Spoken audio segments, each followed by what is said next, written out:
只有把自己的频率稳在一个特定的刻度上，你才能跟你想要吸引的东西发出同一个调子的声音，产生共鸣。你得让自己的能量、思想还有情感大部分时间都待在一个积极美好的区间里。这就是为什么古往今来那些真正有智慧的人都在告诉你一定要保持善念。其实我们每个人的内在力量本来都是极其强大的，但是我们每天通过眼睛看、耳朵听，各种感官去接触那些乱七八糟的信息，每时每刻都在像漏水的桶一样把自己的能量漏掉。你去看看周围的人，大多数人研究这套吸引力法则，为了什么？为了买大房子，为了换豪车，为了各种填不满的欲望。我有个朋友，我们就叫他杰克吧。杰克以前在硅谷做软件，整天就想着怎么能一夜暴富。他贴了满墙的跑车照片，每天对着镜子喊我是百万富翁。结果呢，他的欲望越强，脑子里的杂念就越多。他越是想要，他越是觉得自己现在很穷，这反而把他的内在力量耗得干干净净。他的频率就像过山车一样不稳定。如果你的内在容量太小，控制力又差，却长时间沉迷于这种自欺欺人的心理暗示里，沉迷在幻想里，人的精神是很容易出问题的。这就好比一个人明明没有飞翔的能力，却站在楼顶上坚信自己能飞，那他跳下去一定会摔得很惨。你不能在旁边拍手说，哎呀，是他的信念还不够坚定。别傻了，再坚定的信念，如果没有底层的能力和容量去支撑，那就是纯粹的妄想。但反过来，如果一个人内在力量很大，但却管不住自己，那也很可怕。他降服不了自己的心，脑子里总是冒出各种阴暗的、恐惧的念头。因为他的念力强，这些糟糕的念头很快就会变成现实的倒霉事儿，砸在他自己头上。如果你换个视角，把我们人类看作是一团团带着智慧的能量，我们就是能量本身。这股能量随着你的情绪和想法每时每刻都在变，同时我们又泡在一个巨大的宇宙能量池子里。这个池子很公平，你往里面扔什么，它就给你弹回来什么。这时候你会发现一个很奇妙的现象，你越是整天提心吊胆担心某件事发生，那件事大概率最后就会砸到你头上。为什么？因为你起心动念了。那个巨大的系统是自动运行的，它不管你扔出去的是想要还是不想要，它只认你扔出去的能量强弱。你恐惧的情感越强烈，你发送的信号就越猛，你的磁场就越强。你用极其强大的磁场把那个你最怕的东西硬生生吸了过来。当然，周围人的磁场也会反过来影响我们。停下来想一想，你此时此刻正在过的生活，你现在所感受到的一切痛苦或者快乐，其实根本不是外界强加给你的，那不过是你以前所有的想法，你做过的事，你深信不疑的观念，你体验过的情绪，全部揉捏在一起的一个大集合。它是所有的能量和信息沉淀下来的结果。所以，你的思想就是你的人生剧本，你现在生活里的一切，都是你自己一手创造的。你是你这场电影的导演，也是编剧，还是主演。如果你自己不去改变自己那台机器的旋钮，不去扩大容量，不去提升定力，你是不可能有好结果的。就算天上掉馅饼，让你暂时拿到了所谓的成功或者财富，我向你保证，用不了多久，生活一定会用各种方式让你全部吐出来。因为你的系统根本不匹配那个级别的东西，你的容器装不下，这就叫德不配位。思想绝不是虚无缥缈的东西，它是脑电波，是能在时空中穿梭的能量，它是真实的，是可以被仪器测量的。也就是说，你脑子里闪过的任何一个哪怕最微小的念头，都是在向这个广阔的宇宙空间发送一个请求。你只要在那一头震动了，宇宙在那一头就一定会给你一个回音。现在的科学早就把这些事儿弄明白了。积极的想法真的会让你的大脑分泌更多的好东西，比如内啡肽，这是一种能让你免疫系统变强，让你觉得浑身舒坦的物质。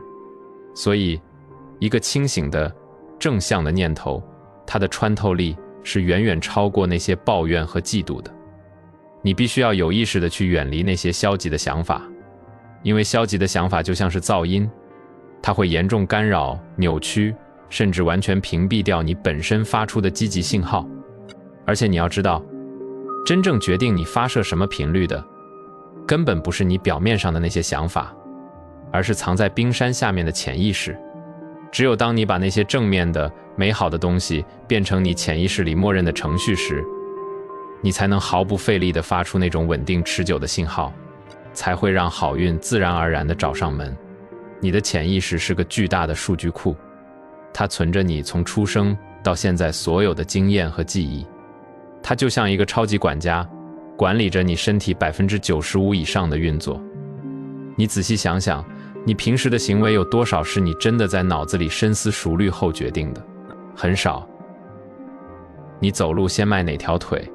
你吃饭怎么咀嚼？遇到不爽的事，你是发脾气还是沉默？这全都是潜意识在自动导航。潜意识其实是连接着一个更庞大的智慧库的通道。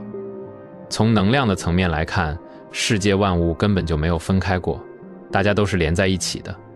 所以，如果我们真的想要去重写我们的潜意识，想要去改变这看似注定的命运，第一步就是要从小我的那种机械反应里跳出来，把我们的思考维度拉高。我们要利用这套系统的漏洞，或者说利用它的基本运转规则。怎么做？就是通过极其有意识的、刻意的去进行一种能转化为能量的思考。你要硬生生的往你的潜意识里灌输那些带有新频率的正向的东西，通过这种不断的刷新，去改变你内在那个场域的振动模式。然后，等你的振动模式变了，你在现实世界里投射出来的画面自然就变了。这就好比你要换掉墙上的电影画面，你不能去抠墙，你得去换投影仪里的胶片，直接从源头去改写轨迹。这也是为什么总有人教你要向宇宙下订单，底层逻辑其实就在这儿。只要你本身那个发射塔的频率彻底变了，外面的世界就一定会接收到，然后那些跟你新频率对得上的好事好人就会像被磁铁吸住一样，自动跑到你身边来。但是在具体操作的时候，有几条红线是必须要注意的。你给潜意识下指令，必须得是极度简单的、正向的，而且必须得有画面感。最重要的是，你得有那种身临其境的感觉。可笑的是，绝大多数人根本不懂这些，他们就像念经一样，干巴巴地重复几句话，脑子里毫无画面，心里也像一潭死水，没有半点波澜。这种冷冰冰的机械动作根本不可能引发哪怕一丝一毫的能量震动。没有能量波动，你眼前的烂摊子怎么可能会有一丁点改变？咱们说个最实在的生活例子，比如你有个极其顽固的坏毛病，就是晚上死活不睡觉，非要熬夜刷手机。你都不知道下过多少回毒誓了，但就是管不住自己那只在屏幕上滑来滑去的手。那我们要怎么用这套底层的能量法则，在潜意识里动点手脚，来改变这种强迫症一样的行为呢？如果今天晚上你又咬牙切齿地对自己说，我绝对禁止自己熬夜，那我都不用看，你今晚肯定又要刷到凌晨2点。为什么？因为你这句话根本就违背了重塑潜意识的所有原则，这根本就不是一句有正向能量的话。你用禁止，不能这种带着强烈否定和压抑色彩的词语，是绝对不可能引导出那种轻松正向的频率的。恰恰相反，当你说禁止的时候，你脑子里第一时间浮现的绝对是那个痛苦挣扎、充满压迫感的场景。这些你自己都没察觉到的消极画面，会在无形中制造出极其沉重低频的能量波。根据那个该死的同频相吸法则，你越是散发着这种抗拒和痛苦的频率，你就越会吸引那些让你继续陷入这种行为的事物。这就是为什么那些在一个整天抱怨、充满负能量、父母总是骂孩子你这不行那不行的家庭里长大的小孩，最后真的就会长成父母嘴里那个极其糟糕的倒霉样子。换位思考一下，如果你是个当爹当妈的，千万不要整天为了孩子瞎操心，不要老是觉得他会生病，担心他以后找不到工作，或者出门被车撞。如果你不仅心里天天这么嘀咕，还管不住嘴，老是对着孩子念叨，我告诉你，你那根本就不是爱，你那是在下恶咒。你每一次这样带着极度恐惧的情绪去念叨，其实都是在强行扒开对方的潜意识，往里面硬塞一团黑乎乎的负面能量，这会严重破坏孩子本身的能量场。按照系统的底层法则，你在无形之中硬是把那些你最害怕发生在你孩子身上的烂事，把它们发生的概率无限放大了。咱们再说回那个发誓不熬夜的例子，真正的内行会怎么做？他们会把那个极其讨厌的禁止换成我可以。别觉得这就是玩个文字游戏，这里面的玄机大着呢。当你在心里默默说我这个字的时候，你的整个身心都会归位，知道这说的是当下最真实的自己。当你说可以这两个字的时候，你潜意识里接收到的信号是老子有绝对的能力和完全的选择权来干这件爽事。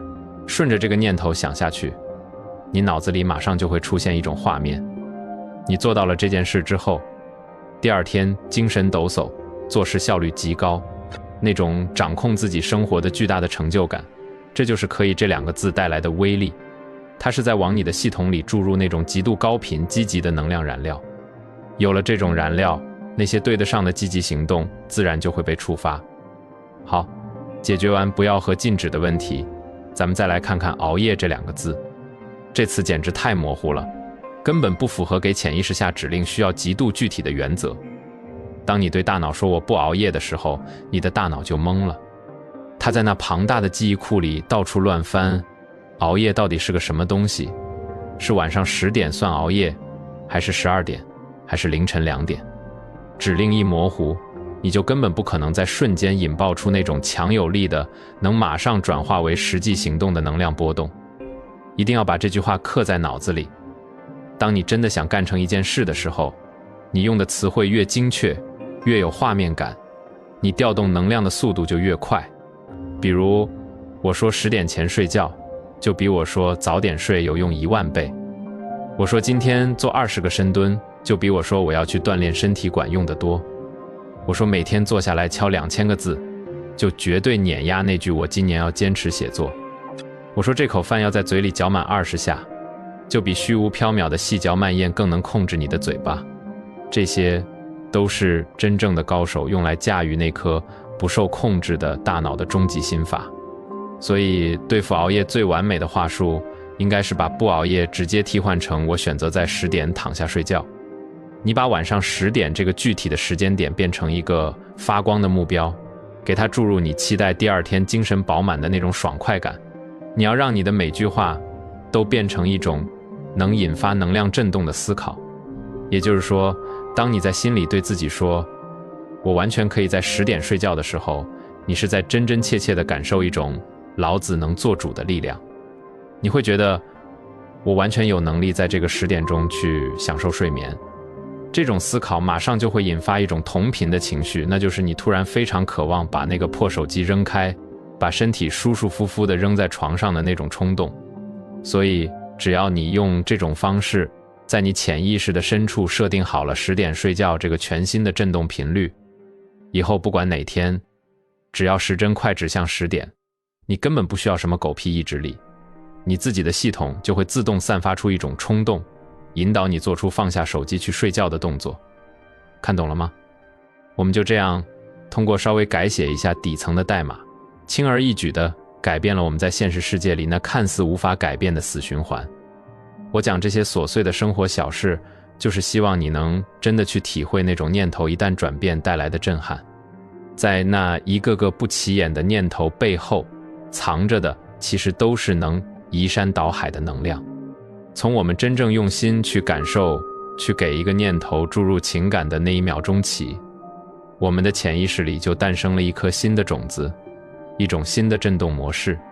然后这股带着特定频率的能量就会像雷达一样，把世界上所有跟它同频的好事和好运全部扫射并吸引过来。但这事还没完，最后也是最核心的一点，我必须要敲醒很多人，真正的吸引绝对不是让你用那种极度饥渴的欲望去发射信号。现在是个什么时代？是个大家都想用钱把各种东西塞满的时代。我们总以为要让自己开心，就必须去外界抢夺更多的资源，而现在换取资源的唯一硬通货就是钱。所以你在网上看到的那些被炒得火热的吸引力法则，其实都已经变味了。他们全都在迎合人性的贪婪，天天教你怎么去搞钱。你看看周围，多少人每天像搞传销一样喊口号，我要法拉利，我要大平层，我要吃米其林，我要到处去旅游，清单拉得比谁都长。但我告诉你，这些全都是最低级的欲望。而欲望这种东西是最能蒙住你眼睛的，它可以说让这个世界上99%的人都偏离了他们本来该走的路。一艘连自己要去哪儿都不知道的船，它能不迷茫吗？如果你现在每天早上醒来觉得心里空落落的，觉得特别迷茫，别怀疑，你肯定是偏航了。欲望到底是个什么东西？欲望的本质就是极度的匮乏感。你因为觉得没有，所以你才拼命想要。一个深陷在匮乏感里的人，是绝对看不清自己这辈子到底该干嘛的。他们的脑子完全被那种想要占有的贪婪、愚蠢的攀比、狂妄自大，还有得不到时的暴怒给糊住了。当你处于这种状态时，你向这个宇宙发出的信号，就是我没有，我好穷，我很缺。宇宙收到这个极度匮乏的信号，给你的回应当然就是让你继续匮乏下去。所以你根本显化不出任何好东西。我们都是俗人，有点欲望再正常不过了。但是真正厉害的人是能够看透欲望并且超越它的，这才是真正的非凡。古人说无欲则刚，这话一点都不假。当你的那种想要占有的贪心一点点变小，当你不再觉得老子非要不可的时候，你反而会变得无比清醒和充满智慧。你的身段会变得柔软，你会懂得谦卑。只有当你把那些乱七八糟的杂音都关掉的时候，你内在那种真正的使命感，也就是你到底最擅长什么，最该去创造什么价值，才会水落石出。那什么才是真正的使命？其实就是你以前种下的因，现在去顺理成章地执行你的任务。当你做你该做的事时，你不仅会觉得一切都毫不费力，得心应手，而且你会感到一种深深的持久的快乐。现在的很多人被毒鸡汤洗脑了，总觉得要成事就得有狼性，得有巨大的野心和不择手段的欲望。全错，真相恰恰相反。你要在这个世界上获取巨大的财富和自由，你必须要超越那些低级的野心。只有当你的心变得像一面平静的湖水，极其清澈，极其圆融的时候，你才会爆发出那种让人不寒而栗的真正力量。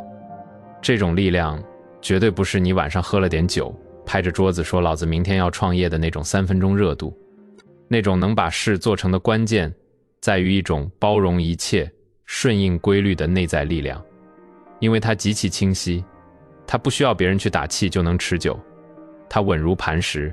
这种力量是由内而外生发出来的，而不是因为看了个别人炫富的视频被刺激出来的焦虑。